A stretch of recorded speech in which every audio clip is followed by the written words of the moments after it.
태양은 떠오르면서 어둠을 밀어냅니다. 새해가 저와 여러분에게 주어지면서 어제의 어둠, 심령의 어둠, 죄의 어둠을 다 밀어내버리고 올 한 해 동안 하나님께서 무한한 은혜의 햇살을 강력하게 쏟아 부어주시기를 바랍니다. 2년 전부터 시작되었던 코로나의 상황이 언제 끝날지 모르는 채 더 악화되어 가고 있습니다. 문제는 우리가 그 끝을 모르기 때문에 두려움이 찾아온다는 것입니다. 그리고 인간의 지식과 능력으로 우리 주위에 일어나는 여러 가지 현상들을 이해할 수도 없거니와 통제하지 못한다는데 불안이 있고 걱정과 염려가 있는 것입니다. 그럼에도 하나님은 가장 어려울 때에 큰 일을 행하신 분입니다. 3000년 전에 애굽의 바로 왕이 가장 포악한 정치를 할 때에 히브리인들이 부르짖고 통곡하고 애통할 때에 하나님은 모세를 일으켜 주셨습니다. 그 작은 모세를 통해 바로를 이기고 출애굽하여 하나님의 백성, 법이 서는 나라, 하나님을 예배하고 섬기는 히브리 문명이 탄생되지 않았습니까? 2000년 전에 이스라엘은 나라를 잃고 사람들은 길을 잃고 권력은 포악해지며 로마가 강압의 통치를 할 때에 예수님을 보내주셔서 사람들로 하여금 주님을 믿고 숨을 쉬고 자유를 얻고 죄에서 자유하며 눈물을 닦아주는 그런 위로자를 만나 기독교가 탄생되지 않았습니까? 아무리 우리가 어려운 시대를 지난다 할지라도 하나님은 동서남북에서 일하고 계시며 특별히 2022년 이 새해에 큰 일을 행하실 줄 믿습니다. 저는 오늘 예수님이 열었던 새 시대 나를 따라오너라는 제목을 가지고 마가복음 1장 14절부터 20절까지 예수님이 갈릴리의 젊은이들을 만난 성경의 내용을 가지고 설교하고자 합니다. 어떻게 예수님은 복음의 시대를 열었으며 율법의 시대를 종언하고 과거의 전통을 종언하고 평화의 시대, 복음의 시대, 하나님의 종의 시대, 만 사람이 주님을 믿으면 하나님의 자녀가 되는 그런 시대를 열었을까? 우리는 묵상해 볼 수 있습니다. 우리가 성경을 자세히 보면서 두 가지 질문이 떠오릅니다.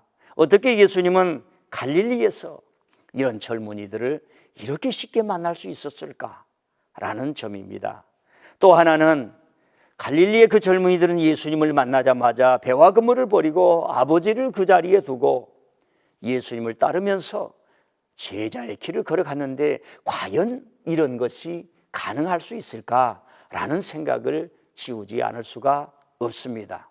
오늘 우리가 살아가더라도 하나님의 일을 맡을 때에 그것을 가지고 순종해야 할지 충성해야 할지 얼마나 많은 고민과 번민의 과정이 필요합니까? 그런데 오늘 말씀을 자세히 보면은 그런 내용은 생략이 된 채 젊은이들이 예수님을 따랐다고 합니다. 이런 결정적이고 급박적인 예수님과 젊은이들의 만남 속에는 우리가 깊이 묵상해야 될 사건이 하나 있습니다. 그것은 이들이 즉 예수님과 젊은이들이 급박하게 결정적으로 만나 하나님의 일을 시작해야겠다라는 결단을 일어났던 상황입니다. 첫 번째 상황은 당시에 하나님의 말씀을 전했던 예언자 세례 요한이 옥에 갇히고 또 옥에서 목을 베임을 당하는 그런 죽임의 사건이 일어난 것입니다. 우리가 시대가 아무리 어렵지 할지라도 지도자가 바르게 되고 영적인 지도자가 우리를 이끌어줄 때 우리는 이 땅의 광야를 지나면서 위로받으면서 새 소망을 기대할 수 있지 않습니까? 세례 요한은 마치 400년 만에 나타난 하나님의 종이었습니다. 시대가 너무 어려웠기 때문에 예언자의 길을 걸어가는 것을 많은 사람들이 원치 않았습니다. 그럼에도 불구하고 그 시대의 어려움 속에 하나님의 등불의 말씀을 전하려고 세례 요한은 광야에서 나타나 예루살렘에서 세례를 주며 무수한 죄들을 꾸짖으면서 하나님께 돌아오라고 할 때에 많은 사람들은 높은 사람들이 행한 그 죄악 속에서 신음하다가 마치 가뭄의 단비를 만나는 것처럼 시원한 영적인 양식을 먹게 되었습니다. 그때 당시에 하나님께서 새 시대를 연다는 것을 아시고 예수님도 가셔서 세례를 받을 때에 시대에 징조를 주지 않습니까? 이렇게 세례 요한이 죽었을 때에 예수님과 젊은이들은 우리가 드디어 하나님의 등불을 붙들고 말씀을 전하고 하나님의 시대를 만들어야 된다는 그런 결기와 의가 연합하지 않았겠습니까? 되돌아 보면은 세례 요한이 옥에 갇혀 목을 베인 사건은 얼마나 많은 큰 비극과 아픔과 실망과 낙담을 사람들에게 주었는지 모릅니다. 이런 사건은 마치 인도에서 영국이 간디를 옥에 가두는 것과 같은 것이고, 세례 요한이 옥에 갇혀 목 베인 사건은 미국에서 흑백 차별 중에 마틴 루터 킹 목사님을 옥에 가둘 때에 흑인들이 빛을 잃고 실망하고 낙담하고 우리가 어떤 길을 걸어가야 하는가, 그런 절규의 사건과 일맥상통하다고 볼 수가 있습니다. 두 번째 상황은 예수님과 젊은이들이 만나서 배와 그물을 그 자리에서 버려두고 주님을 따르면서 하나님의 나라의 운동에 전념할 수밖에 없었던 그런 상황은 예루살렘 종교가 타락하고 빛을 잃어버리고 본분을 잃어버려서 사람들에게 실망했기 때문에 하나님을 다시 찾자, 하나님을 다시 회복하자, 하나님 나라에 뛰어들지 않을 수가 없었습니다. 우리가 두 번째로 묵상해 볼 말씀은 이런 예수님을 만났을 때에 제자들이 어떻게 그렇게 급히 결단할 수 있었을까라는 것입니다. 그들은 배와 그물을 버려두고 자기 일생을 버려두고 새로운 삶을 살아가려고 주님을 따랐습니다. 자세히 보면은 이 젊은이들은 하나님의 나라를 기다리며 준비해 왔다는 것을 알 수가 있습니다.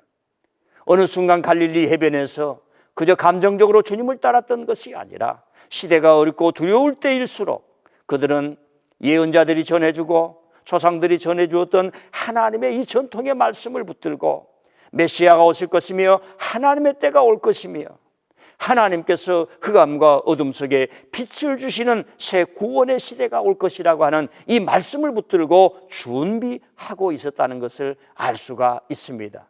그리고 예수님은 왜 엘리트들이 많았던 예루살렘을 찾지 않고 갈릴리에 있는 이 젊은이들을 찾아갔을까? 이런 생각을 지울 수가 없는 것입니다. 예루살렘에는 엘리트 의식을 가진 젊은이들이 많았을 것입니다. 좋은 가문에서 태어난 사람들도 많이 있었을 것입니다. 어렸을 때부터 종교 교육을 받고 앞길이 창창한 그런 사람들이 살아가는 많은 젊은이들이 있었을 것입니다. 그럼에도 주님은 갈릴리를 찾아가셨습니다. 왜냐하면 그들은 준비하고 하나님의 때를 기다리고 있었기 때문입니다. 하나님은 어떤 사람을 사용하실까요? 하나님은 모든 사람을 부르십니다. 많은 사람이 주 앞에 와서 예수님을 믿고 구원받기를 원하십니다. 그럼에도 우리는 한 가지 질문을 더 할 수가 있습니다. 하나님은 어떤 사람을 쓰실까 하는 겁니다. 하나님이 불러서 쓰시는 사람은 준비되고 훈련되고 완전히 100%, 200% 주님의 종이 되는 사람들을 쓸 수가 있습니다. 주님의 종은 배와 그물까지라도 버려놓고 내려놓고 주님 앞에 완전히 모든 것을 위탁하고 주님의 길을 따라가는 사람이 아니겠습니까? 저와 여러분은 모든 일이 준비될 때라야만 얻을 수 있다는 것을 알게 됩니다. 준비할 때의 때를 알 수가 있고, 준비할 때에 기회를 포착할 수가 있고, 준비할 때에 결단할 수가 있고, 준비할 때에 어떤 길을 걸어가야 할 것인가 우리는 선택할 수가 있습니다. 준비라고 하는 것은 어제까지 해왔던 좋은 일을 오늘 또 지속하는 것입니다. 준비라고 하는 것은 하나님께서 명하신 것을 어떤 형편에서든지 지속해 나가는 것이 준비가 아니겠습니까? 우리가 준비했을 때라야만 하나님의 쓰임을 받을 수 있다는 것을 우리는 알아야 합니다. 평범할 때에 코로나가 역습이 이렇게 온 천지에 번져 있을 때에 오히려 하나님을 믿는 신앙을 더 준비할 수 있지 않을까 생각합니다. 어느 교회의 이야기입니다. 성역 공부를 열심히 하는 분의 간증을 들었습니다. 그분은 유수한 회사에 다니는데 재택근무를 하는 바람에 성경 공부를 더 열심히 하게 되었다면서 코로나야말로 나에게 신앙을 더 깊이 만들어준 귀한 기회였다고 간증하는 것을 들어보았습니다. 사실 준비하는 자에게는 특별한 때가 있지 않습니다. 오늘도 내일도 좋을 때도 나쁠 때도 그 모든 때가 하나님 앞에서 준비해 나갈 때 주님은 저와 여러분을 쓰시고 또 채워주시리라 믿습니다. 세 번째로 우리가 묵상하고 싶은 것은 예수님께서 제자들을 만났을 때에 어떤 반응을 보이셨는가라고 하는 겁니다.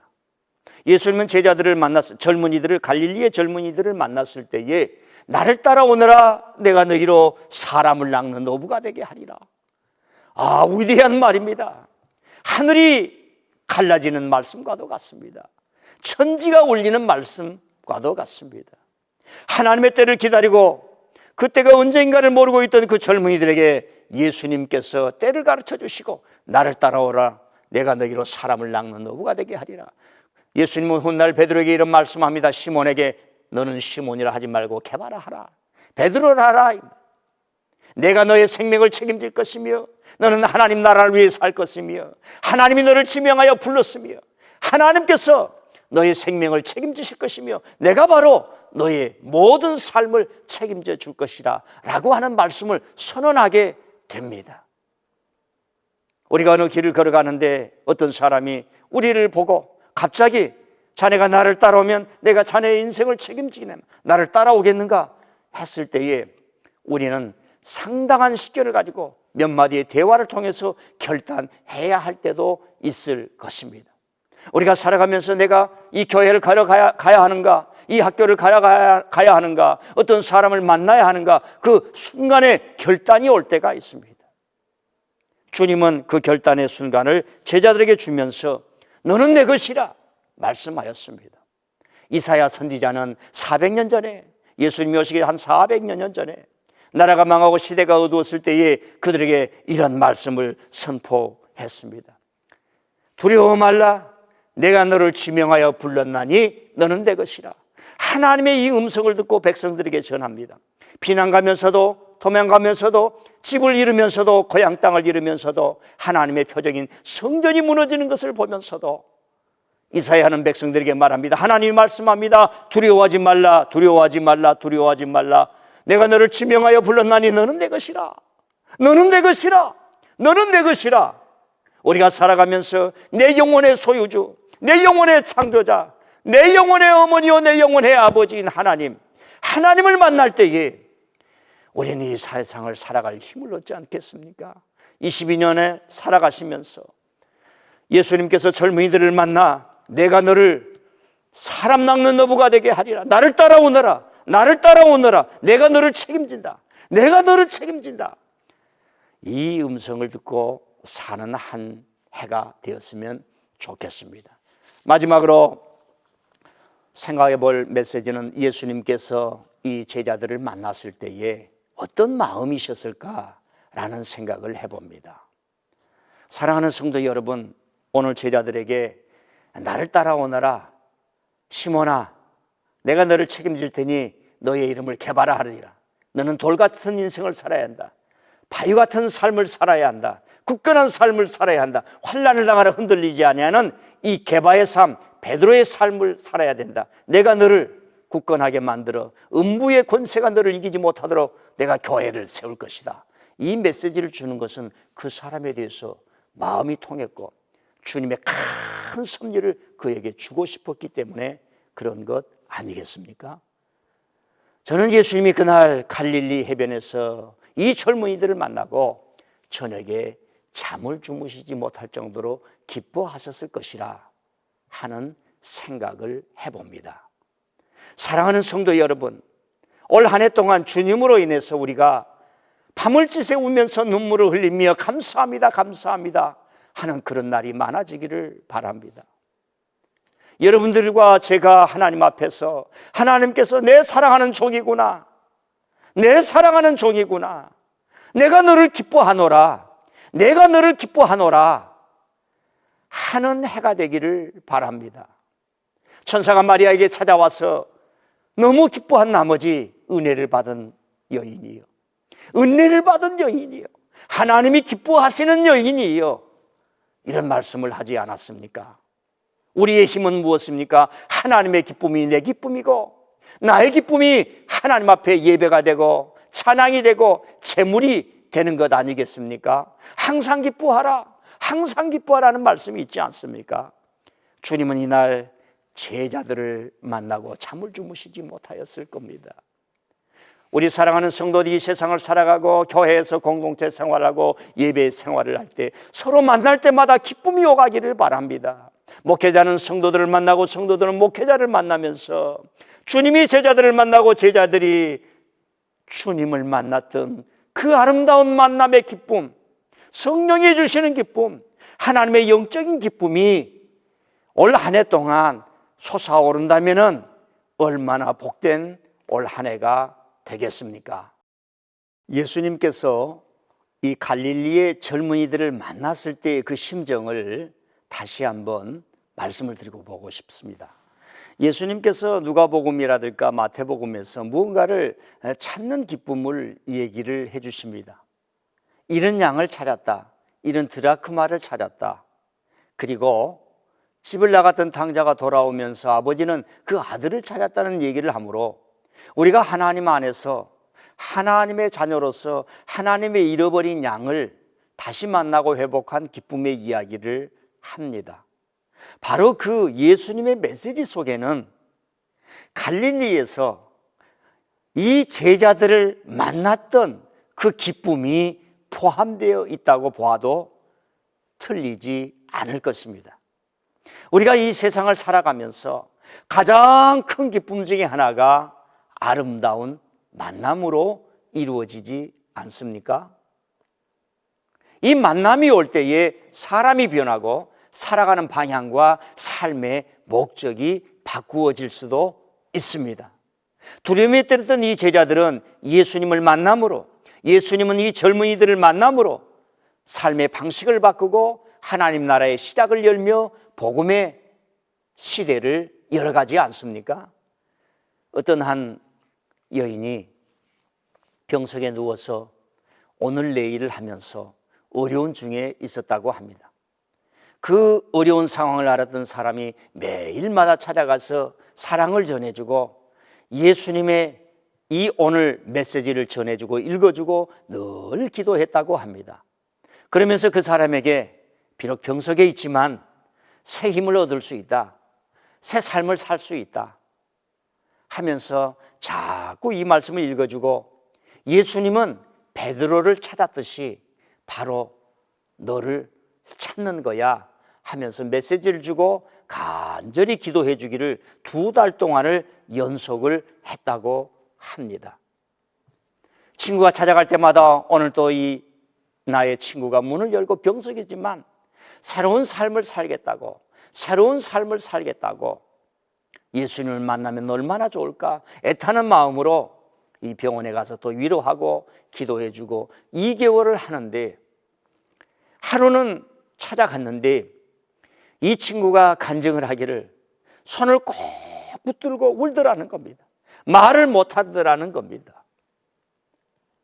친구가 그렇게 어떤 이익도 바라지 아니하고 2달 동안 나를 위로해 주는데 너의 모습 속에서 마치 베드로가 갈릴리의 젊은이들이 예수님을 만났던 것처럼 예수님을 만난 그 경험을 얘기해 주는 겁니다. 그 병석에서 어둠 속에서 주님을 찾고 만났던 그 여인은 훗날 병원을 퇴원하고 자신의 모든 삶을 바치면서 자원봉사자가 되어서 어려운 사람을 사는 사람으로 지금 살아가고 있습니다.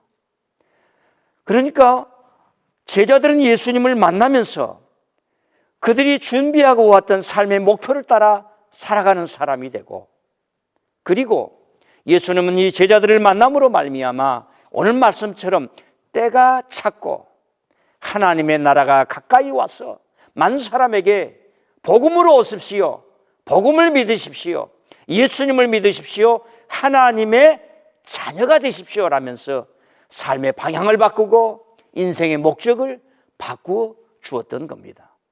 저와 여러분이 2022년을 아름답게 살기 위해서는 예수님과의 만남의 기쁨이 우리를 새로운 힘으로 안내할 것입니다. 예수님을 만나고 예수님을 꼭 붙잡고 가면서 삶의 양식이 바꿔지고 삶의 골과 목적이 바꿔질 텐데, 여러분 배와 근무를 버리시기를 바랍니다. 주님과의 만남은 얼굴을 보는 것이 아닙니다. 존재의 만남입니다. 주님, 나의 생명을 주께 맡깁니다. 주님이 원치 않은 걸 버리고 주님이 원하는 것에 내 목숨을 드립니다. 복음을 위해서 드립니다. 하나님을 위해서 드립니다. 나의 살아온 모든 날들은 다 안개와 같았사오니 이제부터 나의 삶의 방향과 목적을 만들어주신 주님을 위해서 살겠습니다. 이 만남이 있을 때 2022년 동안 큰 은혜의 해가 되지 않겠습니까? 하나님의 말씀에 정리해 보겠습니다. 지난 2년 동안 전 세계에서 죽음의 통곡 소리가 그치지 않았습니다. 우리 인간에게는 이를 통제하거나 알만한 어떤 지식도 없습니다. 무지에서가 아니라 인간 본성상 우리의 지식은 한계가 있고, 그것이 바로 우리 인간의 본성이기 때문에 그렇습니다. 그러기에 우리는 하나님의 시간표를 따라가야만 하는 티끌과도 같은 존재일 뿐입니다. 하나님이 붙들어주지 아니하시면 우리는 살아갈 수가 없는 존재이지요. 그럼에도 지난 200년 동안 인간은 테크놀로지를 앞세워 기술 발전의 세상을 만들었지만 기대와는 점점 다르게 불행해지고 비극이 넘쳐나고 있습니다. 이 세상을 아름답게 만들어 보려고 수많은 노력을 했지만은 지구는 종말을 향해 달려가고 있습니다. 인류는 그 어느 때보다 발전했지만 행복하지 못하고 타락해 가고 있습니다. 우생학과 테크놀로지에 힘입어 인간이 신이 되는, 인간이 만물을 다스리고자 하는 신이 되는 호모 데우스를 외치고 인간을 넘어 초인을 말하지만 인간의 불행은 더 깊어만 가고 있습니다. 그럼에도 하나님은 새 일을 행하십니다. 보라, 내가 새 일을 행하노라. 예수님과의 만남 속에 새 일이 일어납니다. 예수님을 영접하십시오. 예수님을 믿으십시오. 예수님을 따라가십시오. 예수님 앞에 배와 근무를 내려놔 보십시오. 구원의 새 일, 생명이 살아나는 새 은혜의 일, 하나님의 일이 일어날 것입니다. 전 세계의 지성계와 교회는 인간이 누구이고 어떻게 살아야 하는가를 사색하는 철학과 신학의 부활을 알려야 하고, 예수님만이 구원의 길입니다. 예수님만이 구원의 길입니다. 예수님만이 구원의 길입니다. 복음의 부활을 외치며 살아야 할 때가 왔다고 생각합니다. 이 어려운 시기는 하나님이 우리에게 돌아오라고 하는 사인이 아니겠습니까? 하나님을 만났던 모든 사람들이 어려움과 역경 속에서 하나님을 만나고 새로운 삶을 살았습니다. 올 한 해가 사랑하는 성도 여러분들에게 가장 큰 은혜를 주시는 해가 될 수 있을 것입니다. 사랑하는 성도 여러분, 두려워하지 마시고 나를 따라오너라, 내가 너를 지명하여 불렀다. 새 시대를 여시는 예수님과 함께 승리하실 수 있기를 바랍니다. 하나님의 은총이 가득하시기를 바랍니다.